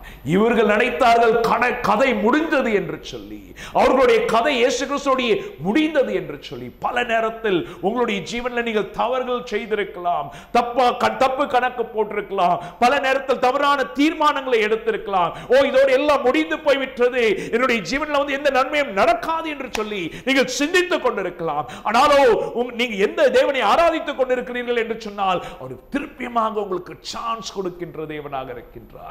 திருப்பியமாக உங்களை கட்டி எழுப்புகின்ற தேவனாக இருக்கின்றார். திருப்பியமாக உங்களுடைய ஜீவனை உருவாக்குகின்ற தேவனாக இருக்கின்றார். வசனம் சொல்கிறது போல காது உள்ளவர்கள் கேட்க கடவர்கள். நம்முடைய ஜீவனில் தவறுகள் நடந்திருந்தாலும் கூட நாம் மனம் திரும்பி வருகின்ற நேரத்தில் தேவனாலே திருப்பியமாக உங்களுடைய ஜீவனை கொண்டு அற்புதங்களை செய்யக்கூடும். எளிமையில ஜீவிக்க தேவையில்லை, கண்ணீரோடு எல்லா நேரத்திலும் ஜீவிக்க தேவையில்லை. வியாதியோடு நான் தவறு செஞ்சு விட்டேன் என்று சொல்லி அந்த கில்ட்டி கான்சியஸ்னஸோட எல்லா நேரத்திலும் ஜீவிக்க தேவையில்லை. இயேசு கிறிஸ்துடைய கதை முடியல, நீங்கள் இன்றைக்கு சுவாசத்தோடு இருக்கிறீர்கள் என்று சொன்னால் உங்களுடைய கதையும் இன்னும் முடியல. உங்களுடைய ஜீவனை கொண்டு இயேசு கிறிஸ்துவாலே அற்புதம் செய்யக்கூடும். Many people say Jesus is a great storyteller. Yes, இயேசு கிறிஸ்து வந்து நல்ல விதத்தில் வந்து ஒரு கதையை சொல்கிறவராக இருக்கிறார் என்று சொல்லி அநேக பிரசங்கியார்கள், அநேக தியாலஜியன்ஸால சொல்லக்கூடும். But looking at this incident, இந்த சூழ்நிலை, இந்த இன்சிடென்ட்டை பார்க்கின்ற நேரத்தில் இயேசு கிறிஸ்து வந்து நல்ல கதை சொல்கிறவர்கள் மாத்திரம் அல்ல, is a great creator of a story. நல்ல ஒரு கதையை வந்து அவர் கிரியேட் பண்ணுகிறவராக அவர் வந்து காணப்படுகின்றார். நம்ம இந்த இடத்துல என்ன வாசிக்கின்றோம் என்று சொன்னால், முழு இரவும் மீன் பிடிக்கல அவங்க. திருப்பியமாக அதே கரை ஓரத்தில் இயேசு கிறிஸ்து நடந்து வருகின்றார், லூக்கா 5வது போல. ஆனால் இந்த நேரத்தில் வந்து அதிகாலையில் இருக்கின்றது. இயேசு கிறிஸ்து வந்து ஒரு கிண்டலா கேட்கறது போல இருக்கலாம், ஆனா அவர் உண்மையாக கேட்கிறாரு. Do you guys have some fish? ஏதாவது மீன் ஏதாவது பிடிச்சிங்களா அப்படின்னு சொல்லிட்டு சீஷர்களை நோக்கி பார்த்து கரையிலிருந்து கேட்குறாங்க. அவங்க தண்ணீருக்குள்ள இருக்கிறாங்க. அதுக்கு வந்து அவங்க வந்து பதில் சொல்றாருங்க, இல்லை ஆண்டவரே நாங்கள் ஒண்ணுமே பிடிக்கல அப்படின்னு சொல்ற நேரத்தில் இயேசு கிறிஸ்து அவர்களை நோக்கி பார்த்து சொல்றாரு, வலையை வந்து வலது பக்கத்துல தூக்கி போடுங்க அப்படின்னு சொல்றாங்க. அவங்க வந்து உடனே வலையை எடுத்துட்டு வலது பக்கத்தில் தூக்கி போடுறாங்க. தூக்கி போடுகின்ற நேரத்தில் வசனத்தில் என்ன வாசிக்கின்றோம் என்று சொன்னால், திரளான மீன்களை அவர்கள் பிடிக்கிறாங்க. பிடிக்கின்ற நேரத்தில் திடீர்னு வந்து அப்போதான் வந்து பேதுருடைய பல்ப் எரியுது. அப்போதான் பேதுருக்கு வந்து உணர்வு வருது, இது யாரு, தேவனா இயேசுவா அப்படின்னு சொல்லிட்டு கேட்கிற நேரத்தில், ஆமா இயேசு கிறிஸ்து தான் கரையோரத்தில் நிற்கிறார் என்று சொல்கின்ற நேரத்தில் இவன் வந்து உடனடியாக உணர்ச்சி வசப்பட்டு வெளியில போட்டிருக்கிற துணியெல்லாம் கழட்டி போட்டுட்டு உடனடியாக குதிச்சு ஸ்விம் பண்ணி அவன் இயேசு கிறிஸ்துவுக்கு முன்பாக போய் நிற்கிறான் அப்படியே ஈரத்தோட. அந்த நேரத்தில் என்ன நடக்கிறது என்று சொல்லி நாம் வந்து வாசிப்போமா? யோவான் 21வது அதிகாரம் 9வது 10வது வசனம். இயேசு கிறிஸ்து வந்து ரொம்ப அமைதியா டீல் பண்றார். வாசிப்போம் தொடர்ந்து. அவர்கள் கரையிலே வந்து இறங்கின போது கரிநெருப்பு போட்டிருக்கிறதையும் அதன் மேல் மீன் வைத்திருக்கிறதையும் அப்பத்தையும் கண்டார்கள். எல்லாரும் வந்து முதல்ல பேதுரு வரான், அதுக்கப்புறம் அவங்க எல்லாரும் வந்து இழுக்க முடியாத வலையில வந்து மீன்களை வந்து இழுத்துட்டு வராங்க. இயேசு கிறிஸ்து வந்து என்ன ரெடி பண்ணி வச்சிருக்கிறார் என்று சொன்னா, கரி நெருப்பை ரெடி பண்ணி வச்சிருக்கிறாரு. கரி நெருப்புனா ஏதாவது ஞாபகம் வருதா நம்மளுக்கு? அந்த சர்வெண்ட் கேர்ள், அந்த வேலைக்கார ஸ்திரீ வந்து அந்த கரி நெருப்பின் பக்கத்துல பேதுரு நின்று கொண்டிருக்கின்ற நேரத்தில் தானே மூன்று முறை வந்து அவன் வந்து மறுதளிக்கிறதை காணப்படுகின்றோம். ஸோ இந்த இடத்துல வந்து இயேசு கிறிஸ்து இன்னொரு கரி நெருப்பு சீனை கிரியேட் பண்றாரு. இயேசு கிறிஸ்து கரி நெருப்பு மேல வந்து அப்பத்தையும் மீனையும் வச்சு சுட வச்சுட்டு, உங்ககிட்ட கொஞ்சம் மீன்களாக இருந்தால் கொண்டு வாங்க அப்படி அவங்களெல்லாம் ரொம்ப கம்ஃபர்டபுளாக first makes them feel comfortable சொல்லுவாங்கள்ல, போலீஸ் ஸ்டேஷன் போனால் முதல்ல பிரியாணி கொடுத்து அதுக்கப்புறம் வந்து அடி கொடுப்பாங்கன்னு சொல்கிறது போல இயேசு கிறிஸ்து வந்து முதல்ல வந்து அவங்களுக்கு கம்ஃபர்டபுளாக உட்கார வைக்கிறாரு. சொல்கிறாரு, உங்ககிட்ட ஏதாவது மீன்கள் இருந்தால் சொல்லுங்க, கொடுங்க அப்படின்னு சொல்லிட்டு எல்லாத்தையும் ரெடி பண்ணுறாரு. கரி நெருப்புக்கு முன்பாக பேதுருவை வந்து இயேசு கிறிஸ்து திருப்பியமாக கொண்டு வருகின்றார். ஸோ எல்லாம் பிரேக்ஃபாஸ்ட்லாம் முடிச்சதுக்கப்புறம் அவங்களோட பிரேக்ஃபாஸ்ட் வந்து மார்னிங் காலை நேரத்துலேயே வந்து ஃபிஷ் அண்ட் பிரெட், மீனும் வந்து பிரெட்டையும் வந்து சாப்பிடுகிறார்கள். எல்லாம் முடிச்சதுக்கப்புறம் இயேசு கிறிஸ்து பேதுருவை பார்த்து, எல்லாரையும் விட்டார் இயேசு, பேதுருவை பார்த்து 3 முறை மறுதளித்த அந்த பேதுருவை பார்த்து, ஈரமாக உட்கார்ந்து கொண்டிருக்கின்ற அந்த பேதுருவை பார்த்து, கில்ட்டி கான்சியஸோட உட்கார்ந்து இருக்கின்ற அந்த பேதுருவை பார்த்து இயேசு கிறிஸ்து வந்து சில கேள்விகளை கேட்கின்றார். நம்ம அந்த வசனத்தை வாசிப்போமா? முதலாவது அவர் வந்து என்ன கேட்கிறார் என்று சொன்னால், யோனாவின் குமாரனாகிய சீமோனே, இவர்களிலும் அதிகமாய் நீ என்னிடத்தில் அன்பாய் இருக்கிறாயா என்றார். நீர் என்னிடத்தில் அன்பாய் இருக்கிறாயா? Do you love me? Original லாங்குவேஜ்ல வந்து do you agape me என்று சொல்லி கேட்கிறார். என்னிடத்தில் அன்பாய் இருக்கின்றாயா என்று சொல்லி இயேசு கிறிஸ்து பேதுருவை நோக்கி கேட்கின்றார். அதுக்கு பேதுரு வந்து உடைக்கப்பட்டவனாக, கரி நெருப்பு முன்பாக தான் சில நாட்களுக்கு முன்பாக இயேசு கிறிஸ்து மறுதளிச்சான். அவனுக்கு உண்மை என்னன்னு தெரியும். இயேசு கிறிஸ்து என்ன கேட்கிறார் என்று சொல்றார், அன்பாய் இருக்கிறாய் என்று சொன்னால், அதோட do you agape me என்று சொன்னால், ஐ மீன் அன்கண்டிஷனலாக என்ன நேசிக்கிறாயா, அன்பு கூறுகிறாயா என்று சொல்லி கேட்கிறார். அதுக்கு வந்து அவன் வந்து சொல்றான், வாசிப்போம். அதற்கு அவன், ஆம் ஆண்டவரே, உம்மை நேசிக்கிறேன் என்பதை நீர் அறிவீர் என்றான். அவன் என்ன சொல்றான், நல்லா சொல்றது கேளுங்க. இது கிரேக்க வார்த்தையில வந்து 2 வார்த்தை வருது. இயேசு கிறிஸ்து கேட்கிறாரு, நீ மேல அகாப்பே பண்ணுகிறாயா என்று சொல்லி, அன்கண்டிஷனலாக, ஏதோ இருக்கோ இல்லையோ என்ன நீ நேசிக்கிறாயா, ஐ மீன் என் மேல அன்பு கூறுகிறாயா என்று சொல்லி கேட்கிற நேரத்தில் அவன் வந்து சொல்றான், நான் உன் மேல அன்பு கூறுகிறவனாக இல்லை, ஐ ஃபில்யோ யூ. அவன் சொல்கின்ற வார்த்தை வந்து நான் உண்மை நேசிக்கிறேன் என்று சொல்கின்ற நேரத்தில் நான் ஃபில்யோ அப்படின்னு சொன்னா ஒரு நண்பர்கள் மத்தியில் இருக்கின்ற அன்பு போல. நீ நல்லது செஞ்சா நான் உன்னை நேசிப்பேன், நீ வந்து எனக்கு உதவி செய்யலைன்னா அவ்வளவுதான், நீ யாரோ நான் யாரோ மாறி இருப்பேன் அப்படின்னு சொல்றது போல. இல்லை, நீங்க என்ன எதிர்பார்க்குறீங்கன்னு எனக்கு தெரியும், ஆனா உங்களுக்கு தெரியும் நான் உங்களை இப்படிதான் நேசிக்கிறேன் என்று சொல்லி. அதுக்கு வந்து இயேசு கிறிஸ்து வந்து பேதுருவை பார்த்து சொல்றாரு, வாசிப்போம். அவர் என் ஆட்டுக்குட்டிகளை மேய்ப்பாயாக என்றார். ஓகே, பரவாயில்ல, என்னுடைய ஆட்டுக்குட்டிகளை மேய்ப்பாயாக என்று சொல்றாரு. தொடர்ந்து வாசிப்போம். 2ஆம் தரம் அவர் அவனை நோக்கி, யோனாவின் குமாரனாகிய சீமோனே, நீ என்னிடத்தில் அன்பாய் இருக்கிறாயா என்றார். என் மேலே அன்பாய் இருக்கிறாயா? Do you agape me? அன்கண்டிஷனலாக என் மேல் அன்பா இருக்கிறாயா அப்படின்னு சொல்கின்ற நேரத்தில் பேதுருவுடைய பதில் வாசிப்போமா? அதற்கு அவன், ஆம் ஆண்டவரே, உம்மை நேசிக்கிறேன் என்பதை நீர் நான் உம்மை நேசிக்கின்றேன் ஆண்டவரே. நான் உண்மை வந்து நீங்க எதிர்பார்க்கிற மாதிரி நான் உண்மையில அன்பா இல்லை. நான் உண்மையை சொல்றேன், நீங்க ஏதாவது எனக்கு நல்லது செஞ்சா நான் உங்களை நேசிக்கிறேன் அப்படின்னு சொல்லிட்டு அவன் வந்து சொல்கின்றான். இயேசு கிறிஸ்து சொல்றார், பரவாயில்ல, தொடர்ந்து வாசிப்போம். அவர் என் ஆடுகளை மேய்ப்பாயாக என்றார். என்னுடைய ஆடுகளை மேய்ப்பாயாக என்றார். தொடர்ந்து வாசிப்போமா? 3ஆம் தரம் அவர் அவனை நோக்கி, யோனாவின் குமாரனாகிய சீமோனே, நீ என்னை நேசிக்கிறாயா? நீ என்னை நேசிக்கிறாயா? ஓ, இயேசு கிறிஸ்து சொல்றாரு, ஓ, நீ என்ன ஃபில்யோ தான் பண்ணுகிறாய் அல்லவா, நான் ஏதாவது உனக்கு செஞ்சாதானே நீ என்ன நேசிக்கிறாய் அப்படின்னு சொல்லிட்டு கேட்கின்ற நேரத்தில் பேதுருடைய பதில் பார்ப்போம். என்று அவர் 3ஆம் தரம் தன்னை கேட்டபடியினாலே பேதுரு துக்கப்பட்டு, ஆண்டவரே, நீர் எல்லாவற்றையும் அறிந்திருக்கிறீர், நான் உம்மை நேசிக்கிறேன் என்பதையும் நீர் அறிவீர் என்றான். நான் உன்னை நேசித்துக் கொண்டுதான் இருக்கின்றேன் என்று சொல்லி நீங்கள் அறிந்திருக்கிறீங்க அப்படி சொல்லி வருத்தப்படுகின்றான். ஏன் என்று சொன்னா, இயேசு கிறிஸ்து அவனிடத்தில் என்ன எதிர்பார்க்கிறாரோ அவனிடத்தில் அது காணப்படாமல் காணப்பட்டது. இயேசு கிறிஸ்து அவன் இடத்துல வந்து உனக்கு ஏதாவது இருந்தாலும் இல்லை என்றாலும் நீ என் மேல அன்பு கூறுவாயா? ஆனா அவனுக்கு பேதுருக்கு உண்மை தெரியும், இல்ல நீ எனக்கு ஏதாவது கொடுத்தாதான் நான் வந்து உன் மேல அன்பு கூறுகிறவனாக நான் காணப்படுகிறேன், இப்படிதான் என்னுடைய ஜீவன் காணப்பட்டது, அப்படிதான் நான் இருக்கிறேன் என்று சொல்லி உண்மையை சொல்கின்றான். இயேசு கிறிஸ்து அந்த நேரத்தில் அவனை கண்டிக்கல, அவனை வந்து துக்கப்படுத்தல, ஆனால் அவன் வந்து அவனுக்கு வந்து பொறுப்பை கொடுக்கிறாரு. இதே பொறுப்பை கொடுத்த அந்த பேதுருடைய ஜீவன் மாற்றப்படுகின்றது.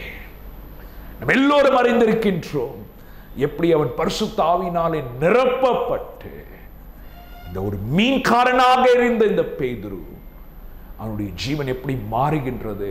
சர்ச் ஹிஸ்டரி என்ன சொல்கிறது தெரியுங்களா? அவனுடைய அன்பு, he was no more just valuing Jesus, he comes into a place of agape. இயேசு கிறிஸ்து எடுத்து கொடுத்தாலும் கொடுக்கல என்றாலும் இயேசு கிறிஸ்துவை அவன் வந்து அன்பு கூற ஆரம்பிக்கின்றான். சர்ச் ஹிஸ்டரி என்ன தெரியுமா சொல்கின்றது? இயேசு கிறிஸ்து வந்து சிலுவையில் அறையப்பட்டார். பேதுருவை வந்து மார்ட்டியர் பண்ணுகின்ற நேரத்தில் பேதுரு வந்து அவன் அடிக்கிறவர்களிடத்தில் சொல்றான், என்னை சிலுவையில் அறையாதீங்க, என்னை தலைக்கீழ அறையுங்க, ஏன்னா என்னுடைய எஜமான் அப்படி இறந்திருக்கிறாரு, நான் அந்த அளவு கிடையாது என்று சொல்லி இயேசு கிறிஸ்துவுக்காக தன்னுடைய ஜீவனை கொடுத்து அவன் அன்பு கூறுகிறவனாக மாறுகின்றான். Just imagine how a life of failure turns into a life of triumph. ஒரு தோல்வியடைந்த ஜீவன் எப்படி ஒரு ஜெயமுள்ள ஜீவன் தேவனுடைய ராஜ்யத்திற்காக எழும்பி பிரகாசிக்கின்ற ஜீவனாக மாறிவிட்டது என்று சொல்லி, அந்த தேவனை தான் நீங்கள் ஆராதித்துக் கொண்டிருக்கிறீங்க. அந்த தேவன் உங்களை நோக்கி அன்பு கூறுகின்றார். ஹல்லேலூயா. அவர் உங்களை கைவிடுவதில்லை, அவரால் உங்களை ஆசீர்வதிக்கக்கூடும். அவரை சார்ந்திருப்போம் நாம் உங்களுடைய ஜீவனை கட்டி எழுப்பக்கூடும், அற்புதங்களையும் அதிசயங்களையும் காண செய்யக்கூடும். ஆமென். ஆமென். பேதுருடைய ஜீவன் ஒரு அருமையான ஒரு ஜேர்னியாக இருக்கின்றது அல்லவோ?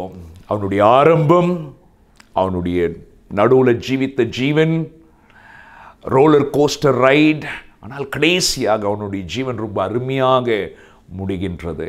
ஆனால் இதை காட்டிலும் இயேசு கிறிஸ்து பேதுருவோடு எப்படி டீல் பண்ணார் என்று சொல்லி பார்க்கின்ற நேரத்தில் அது ரொம்ப அழகாக இருக்கின்றது அல்லவோ? அதே போலதான் தேவன் நம்மிடத்திலிருந்தும் எதிர்பார்க்கின்றார். பேதுருடைய ஜீவன் ஒரு இடத்துல முடிந்து போனதாக காணப்படலாம், ஆனாலும் தேவன் ஒரு புதிய ஆரம்பத்தை தருகின்றார். ஒரு பெரிய சீஷனாக, அப்போஸ்தலராக தேவன் மாற்றுகின்றார். அதே போல இயேசு கிறிஸ்து கூட சில நேரத்தில் காயப்பட்ட நேரத்தில், கைவிடப்பட்ட நேரத்திலையும் கூட வந்து ஜனங்களை விடாமல், தன்னுடைய சீஷர்களை விடாமல் அவர்களுக்காக ஜெபித்து அவர்களை திருப்பியும் அவர்களுடைய ஜீவன் கட்டப்பட வேண்டும் என்று சொல்லி வாஞ்சித்தார் அல்லவோ? அதே போல நாமளும் காணப்படுவோமா? இந்த நேரத்திலையும் நீங்கள் குற்றத்தோடும் பாவத்தோடும், என்னுடைய ஜீவனில் தவறுகள் நடந்து விட்டது, என்னுடைய ஜீவநாட்கள் முழுவதும் இப்படிதான் இருக்கும் என்று சொல்லி நீங்கள் ஜீவிக்க தேவையில்லை. தேவனால் உங்களுடைய ஜீவனை கட்டி எழுப்பக்கூடும். ஆனால் நம்மிடத்தில் என்ன தேவை என்று சொன்னால் மனம் திரும்புதல், இந்த உணர்த்துதல், ஆவியானவருடைய உணர்த்துதலுக்கு நாம் கீழ்ப்படிய வேண்டும். இந்த நேரத்திலையும் நாம் ஜெபிப்போமா? நம்முடைய ஜீவனை தேவனுடைய கரத்தில் அர்ப்பணிப்போமே. இன்றைக்கு யாராவது இயேசு கிறிஸ்துவை ஏற்றுக்கொள்ளாதவர்களாக இருக்கிறீர்கள் என்று சொன்னால், இயேசு கிறிஸ்துவுக்கு ஒரு சந்தர்ப்பத்தை தாங்க உங்களுடைய ஜீவனை ஆளுகை செய்யும்படியாக. பெரிய காரியங்கள் அவரால் செய்யக்கூடும். ஜெபிப்போம். பிதாவே, இந்த நேரத்திலையும் சபையில் இருக்கின்ற ஒருவருத்தருக்காக நாங்கள் நன்றிகளை ஏறெடுக்கின்றோம். முக்கியமாக அப்பா, பேதுருடைய ஜீவனை கொண்டு நீங்கள் எங்களோடு பேசுனீங்க. நாங்களும் உம்மோடு ஆண்டவரே ஒரு டிவைன் பார்ட்னர்ஷிப்பில் நாங்கள் காணப்படும்படியாக ஒருவருத்தருடைய ஜீவனையும் நீங்கள் கட்டியறலும். தவறுகள் செய்திருக்கலாம், கீழே விழுந்திருக்கலாம், ஆனாலும் அப்பா நீங்கள் ஒருவருத்தருடைய ஜீவனையும் திருப்பியும் தூக்கி கட்ட வேண்டும் என்று சொல்ல நாங்கள் ஜெபிக்கின்றோம். கண்ணீர்களை துடைத்தருளும், தேவைகளை சந்தித்தருளும் அப்பா. அற்புதங்களை காண செய்யுங்க. அதே போல ஒருவருத்தரையும் உமக்காக எழும்பி பிரகாசிக்கின்ற பேதுருவை போல மாற்றுங்க. ஒரே ஜீவன் உமக்காக எழும்பி பிரகாசிக்கின்ற ஜீவனாக காணப்படட்டும். நன்றி இயேசுவே. நீங்கள் ஆளுகை செய்தருளும், ஆசீர்வதித்தருளும். இயேசுவின் நாமத்தினாலே ஜெபிக்கின்றோம் எங்கள் நல்ல பிதாவே. ஆமென், ஆமென். நம்ம எல்லோரும் ஒன்று சேர்ந்து சொல்வோமா? என் ஆத்துமாவே கர்த்தரை ஸ்தோத்ரி, என் முழுவதுமே அவர் பரிசுத்த நாமத்தை ஸ்தோத்ரி. என் ஆத்மாவே கர்த்தரை ஸ்தோத்திரி. கர்த்தர் செய்த சகல உபகாரங்களையும் மறவாதே. ஆமென், ஆமென். ஆண்டவராகிய இயேசு கிறிஸ்துவின் கிருபையும் பிதாவாகிய தேவனின் அன்பும் பரிசுத்த ஆவியானவருடைய அன்யோன்யம், ஐக்கியம், சமாதானம், சந்தோஷம், அவருடைய வழி நடத்துதல் நம் அனைவரோடும் கூட இயேசு கிறிஸ்துடைய வருகை வரைக்கும் இருப்பதாக. ஆமென், ஆமென். God bless you. கர்த்தர் உங்களை ஆசீர்வதிப்பாராக. We love you very much and very much praying for one another. God bless you. கர்த்தர் உங்களை ஆசீர்வதிக்கட்டும். வர வியாழக்கிழமை ஞானஸ்தானம் ஆராதனை இருக்கின்றது. நீங்கள் வந்து கலந்து கொள்ளும்படியாக உங்களை நான் அழைக்கின்றேன். ஞானஸ்தானம் கொள்கிறவர்களுக்கு நீங்கள் உங்களுடைய பிரசனம், your presence can be a blessing. Amen. Thank you. God bless you.